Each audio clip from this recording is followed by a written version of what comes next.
Саламатсыздарбы, урматтуу телекөрүүчүлөр. Мен бул каналда, бул программада «Элим изилдөө» деген программада биринчи жолу ыстыкбат эткен жокмун. Жакында биздин бир информацияларды маалымат каражатына чыгарганга аракет кылдык. Анан көрүүчүлөр, окугандар көп болуп, кайрылгандар да бир топ болуп атат.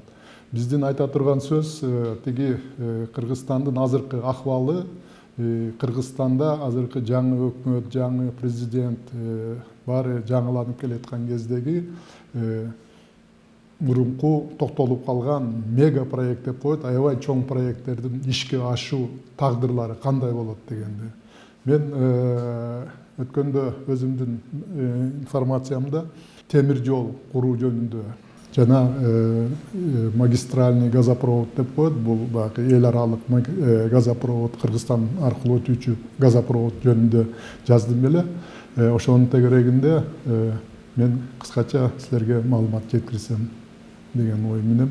Эгерде мындай карай турган болсок, биздин президент жакында эле Россияга барганда, газетага интервью бергенде айтты, Кыргызстанда улуттук проект бар. Кытай, Кыргызстан, Өзбек жолу деген темир жолу куруу боюнча. Эгерде биз ошол нерсени жасай алсак, баштасак, курсак, анда Кыргызстан бир топ нерселерге жетет эле деп өзүнүн сөзүн айтып өттү. Жана баягы азыркы улуу жибек жолуна өзүнүн салымын кошуп, Кыргызстан ошол жибек жолунун тегерегиндеги өлкөлөр менен келишимдерди, мамилени түзгөнгө мүмкүнчүлүк ачылат эле деп айтты да. Биз ошол сөзүнө карап бир чара биздеги болгон маалыматтарды көрсөтөлү, анан элдин катмарына жалпак тил менен жеткирели деген ойдо информация берип коелу. Мисалы, азыркы кезде бул жолдун кызыкчылыгы, өзгөчөлүгү эмнеде? Биздин жаныбызда, мына тегерегибизде Кытай деген чоң өлкө бар, Казакстан, Өзбекстан, Тажикстан, ушул өлкөлөр менен биз чектешебиз. Кытай азыр ушул эмени проекти, чоң проекти, баягы улуу жибек жолун түртүп аткандан кийин ал аябай муктаж болуп атат. Тиги Европага чыкканга, груз менен мамиле түзүш үчүн жана жакынкы чыгыш өлкөлөрүнө чыкканга. Европага азыр Кытай чыгып атат. Кытайда мүмкүнчүлүктөр бар. Азыр Казакстан аркылуу, тиги Казакстанда эки достук, анан Харагос деген эки пост бар. Ошол жерден Россия аркылуу жана Өзбекстан аркылуу Кытай Европага жолду ачып алды. Азыр Кытайдын мамилеси Европа өлкөлөрү менен ошол темир жолдун тегерегинде болуп атат. Аябай жакшы иштерди жүргүзүп атат. Кытайдын бүт чыгышынан баштап батышына чейинки провинциялар, облустар баары ошол темир жолду колдонуп атат. Бирок Кытайдын экинчи көз карашы ошол эле жибек жолун могу жакынкы чыгыш өлкөлөрүнө ачабыз деген ойлору бар эле. Ошол жол азыр кармалып турат. Негизги кармалганын себеби поезд жол Кыргызстан территориясынан өтүш керек эле. Кыргыздар, биздин Кыргызстан көптөн бери мына эгемендикти 30 жыл болоюн деп калды, буюрса быйыл болот. Тиги эңсеп жүргөн, эптеп биз өзүбүздүн транспорттук инфраструктураны түзүп алсак, коңшулардын күчү менен, себеби түндүк түштүктү, чыгыш батышты байландырып, темир жолдорду, автомобиль жолдорун курсак деген ой менен. Себеби бизде азыркы кезде болгону 400 километр темир жолубуз бар. Бүт жүктөрдүн баары 90%ке жакын автомобиль жолдору менен болуп атат. Азыркы мындай суук кезде, кышында, тоолуу жерлерде машиналердин өтүшү кыйын болуп атат. Ошого байланыштуу экинчиден сарпталган, кеткен каражаттар дагы салыштырмалуу 1-2 эсе кымбатыраак түшөт да. Эгерде мындай карап көргөндө поезд жол болсо, Кыргызстан бир топ эле мүмкүнчүлүктөрү пайда болот болчу. Биз Кыргызстандын кызыкчылыгын караганда Бишкектен түштүккө карай азыркы мына жол бар, Луговой Тараз деген Тараздан Таласка, Таластан Таш көмір Жалал Абадка деген проекттер болгон убактында. Түз эле Бишкектен теги казарман аркылуу Жалал Абадка кирсекпи деген дагы жол болгон. Ысык көл аркылуу, балыкчы аркылуу мына поезд жол бар балыкчыга чейин. Ал эми Нарын, Казарман, Жалал Абад дегенди курсакпы деген ой болгон. Тиги балыкчыдан тиги Кара Кечеге, Торукатка деген ойлор болгон да. Мунун баарында байкасаңыздар, Кыргызстан чет коңшу өлкөлөргө чыкканга аракет кылуу. Мунун үстүндө иштеп келген. Бирок мүмкүнчүлүгүнө карап, ушул жылга чейин 30 жылдан бери эч кандай бул багытта жылыштар болбоду. Бир да темир жол курулган жок. Биринчиден айта кетиш керек, Кыргызстандын мына кең байлыктары негизинен Нарын, Ош, Жалал Абад, Баткен, Талас, Ысык көл, бүт эле региондордо байлыктар бар да. Эгерде ушундай жолдор болсо, бизде мүмкүнчүлүк болот эле. Ошолорду иштетип, инфраструктураны өнүктүрүп, фабрика, заводдорду куруп, экономиканы дүркүрөтсө болот болчу. Бирок экономиканы алга жылдырыш үчүн бир топ себептер бар да. Жылбай атканын себеби төмөнкүдө. Мына поезд жолду ала турган эле болсок, азыркы күндө мына 3 варианты жасалган. Биринчи варианты бул ТЭЦ, Бишкек ТЭЦ көмүр керек. Биз азыркы күнү ал 1 миллион 100 миңдей көмүр казса, ошонун где-то жарымынан көбү Кара Кечеден келет. Кабак бассейнинен, Кара Кечеден Миң Куш, Дүңгүрөмө деген жерлер бар, ошолордун баарынан келет. Ал эми калганы түштүктөн келет бир аз. Жол жок да, автомобиль жолдор кыйналып кышында келе албайт. А негизинен 500 миң тоннадай көмүр Казакстандан алынат. Өзүбүздө көмүр жатса, биз казактардан сатып алганга мажбур болуп атабыз. Бул терс көрүнүш, муну жойсо болот эле. Анысы аз келгенсип ТЭЦке тиги көмүрдү жагыш үчүн нефть керек, анан газ керек. Аны дагы сатып алып атабыз. Бизде жок ал нерселер. Жок эсе да. Кочкор Атада бар бир аз. Бирок түндүктө Бишкекте алар жок, ошон үчүн сатып алганга туура келип атат. Şu temir jollarını kurуу менен биз ушул маселени чече алабызбы? Темир жолдорду куруу менен албетте чечебиз да. Ошону аны аз келгенсип Кыргызстанда ар түрдүү жетекчилер, мына 30 жылдан бери бир топ жетекчилер алмашты. Мына 3 вариант темир жолу түзүлгөн. Бирөө балыкчыдан Кочкор, тиги бу деп Кара Кечеге чейин, анан Кара Кечеден аркы Торукатка өтүп кетсекпи деген ой болгон. Кытайга жүктү поезд менен ташысак болот эле дегенчи. Бул бир варианты болгон. Экинчи варианты азыркы түштүк түндүк жол салынып атат да, автомобиль жол. Ошонун жолдун биригип, мына Үгүт деген айылдан, Акталанын жанынан Казарман аркылуу Жалал Абадка поезд жол ачсакпы деген дагы ойлор болгон. Анан бирок башка жетекчи келгенде башкача ойлонушуп, кээ бирлери поезд жолду Нарын аркылуу, Атбаш аркылуу салалы, себеби ал жерде бизде кен байлыктары бар. Биз ошол кен байлыктарды ташып, тартып, ары бери каттап чыгарышыбыз керек деген ой менен бул жолду сунуш кылышкан. Кытай болсо Өзбекстандын кызыкчылыгын карап, алар түз эле Чатыркөлдөн, Торукаттан Чатыркөлдүн бою боюнча тиги арпага өтүп туруп эле андан нары өзгөн аркылуу эле Жалал Абадка кирип кете турган жолду сунуш кылышкан да. Себеби Өзбекстанга аяктан чыкса болот. Эми биринчи варианты где-то 430 километр болсо, экинчи варианты 248. Айтып коюш керек, бул аябай татаал шарттагы жолдор. Биринчи айтайын, бизге поезд жолдун эмне себеби керек? Биз жүк ташышыбыз керек. Эгерде биз бул поезд жолдорду салып алсак, азыр бизде өндүрүш, фабрика, заводдор Нарынжада жана бул жерлерде жок эсе болсо, биз эмнебизди ташыйбыз? Бизде загрузка деп коет. Поезд жолду актай албайбыз. Аябай көп каражаттарды кетиребиз. Мына өзүңүз билесиз, азыр 4 миллиард 800 миллионго жакын карызыбыз бар. Сырткы ичкини кошкону. Анын 1-2 миллиарды Кытайга карызбыз. Ошол эле учурда биз мындай поезд жол, мынау поезд жол 6,5-7 миллиард турат экен. Сиз айткан мынау эме аркылуу Кыргызстандын баягы Кендер, Нарын, Үгүт, Казарман аркылуу өтө турган. Аялги поезд жолду салып алып биз карыз эме Белчеден батабыз да Карызгачы. Дагы ошол жагы кичине орчундуу болот кыргыз элине кийинкиге. Биз ушул жолдорду анализ кылып көрүп туруп, биздин оюбуз башкачараак болду. Бул жерде биз бир нерсени эстеп кетели. Биринчиден, Кытай азыркы күнү түркмөндөрдөн газ алып атат. Жылына 40 миллиард куб.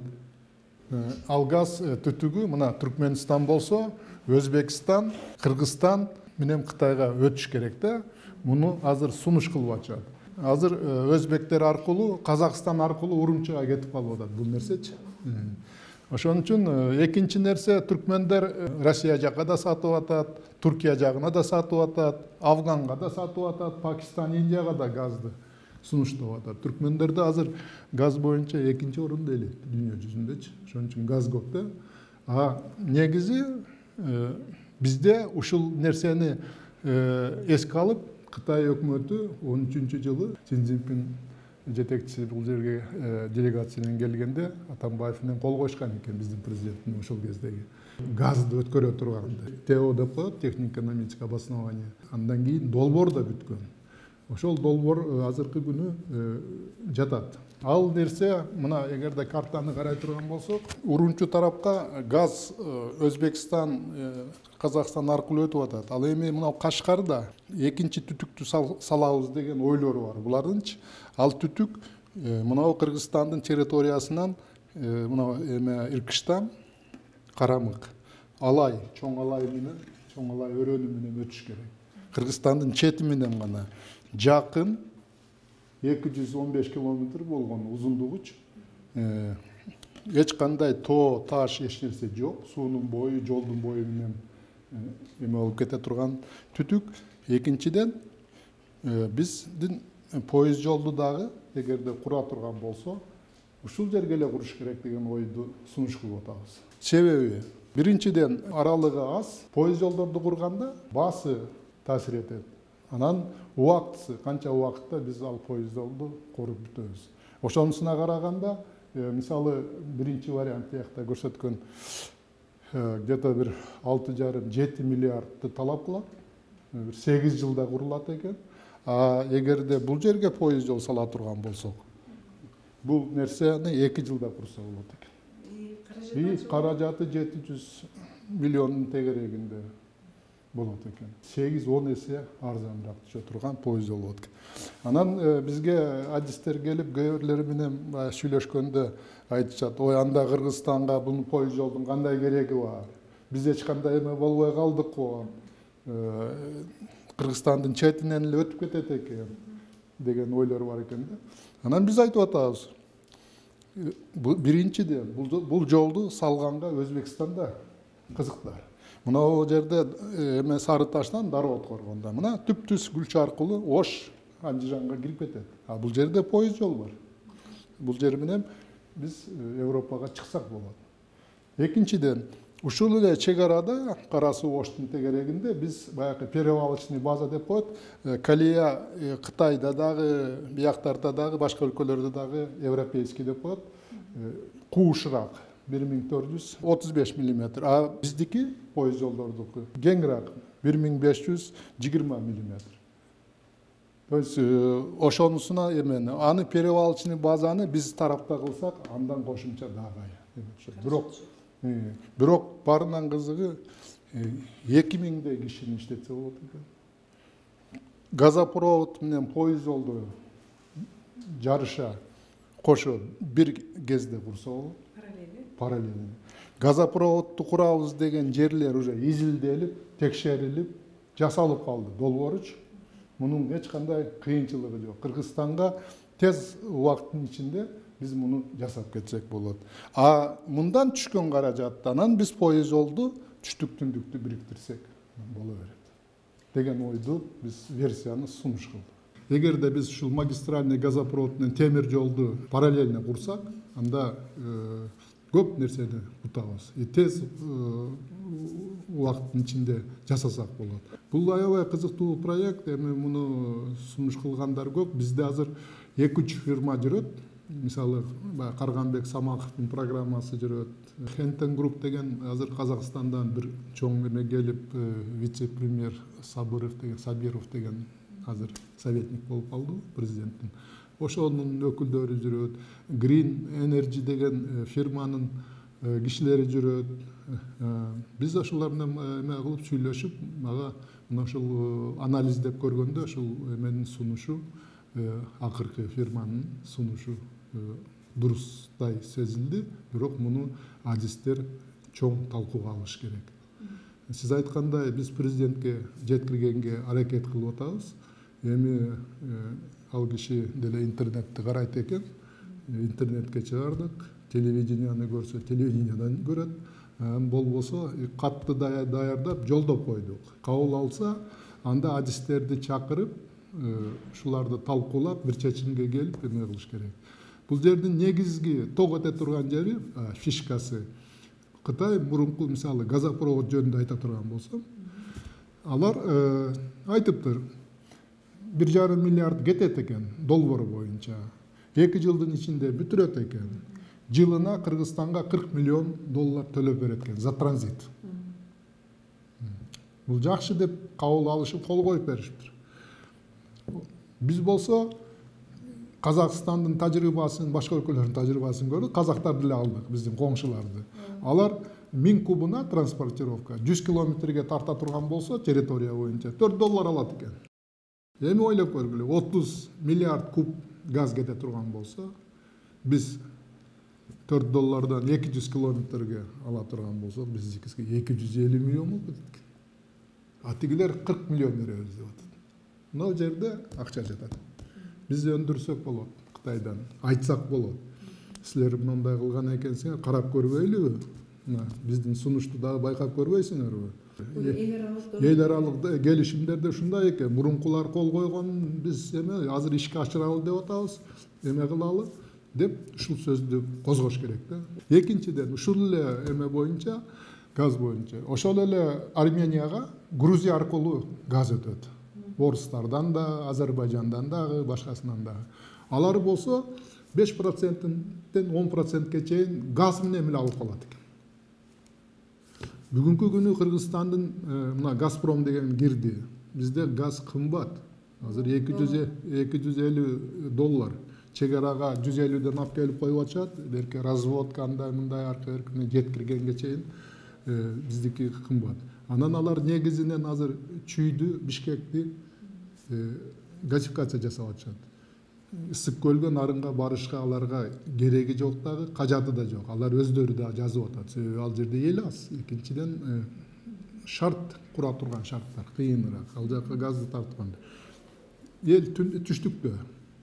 Баткен, Ош, Жалал-Абад эмесинде бул дүйнө жүзүндө экинчи орунда элет баягы эмеси по плотности населения. А түштүктө бизде болгону Кочкор Атада бир 60 миллион тегерегинде газ өндүрүлөт. А биз Кыргызстан где-то бир 250-300 миллиондой сарп кылабыз.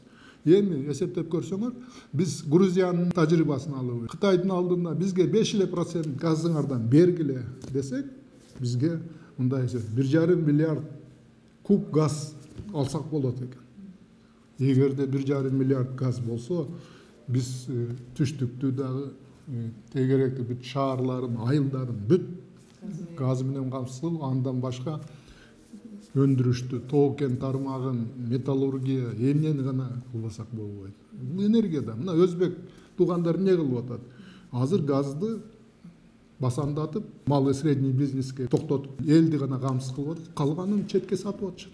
Эгерде газ болсо, ошонун барын эме кылса болот. Эми поезд жолго кайта турган болсок, поезд жол да ошондой экен. Поезд жолдо эсептеп көрдүк биз.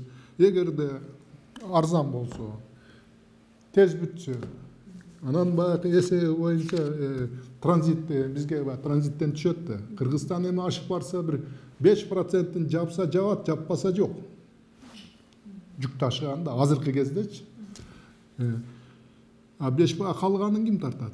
Аны Кытай тартат. Кытай азыр чоң келишим түзгөнгө Иран менен байланыштуу. 400 миллиард долларга кол коюшту. Иран менен эгерде Кытай бириксе, мынау жибек жолу Иран андан нары Турцияга чейин ачылат. Акча таба турган чоң Акчалак болот. Анан барынан кызыгы грузовой перевозки биздики 15 миллион тоннага чейин, 20 миллионго чейин чыгат. Эгерде андай нерсе боло турган болсо, ошонун эле кирешеси 350 миллион болот экен. Өзбектер Кашкарга чыга албай атат. Машина менен каттамыш болуп көрүштү. Мына азыр эми алар Өзбекстан чыгыш үчүн поезд жолду жан деп курушат. Тиги ошол поезд жолго биригиш үчүн. Эгерде биз өзбектер менен кошо ал жагына кирише турган болсок, өзбектер жылына 10 миллионго чейин жүк ташыйбыз дейт. Эми өзбектерде мүмкүнчүлүктөр чоң. Экономикасы дүркүрөп өсүп атат. Ушул жерде өзбектердин тажрыйбасындагы, Кытайдын мүмкүнчүлүктөрүн да колдонуп туруп, Кыргызстан өзүнүн выгодасын алыш керек.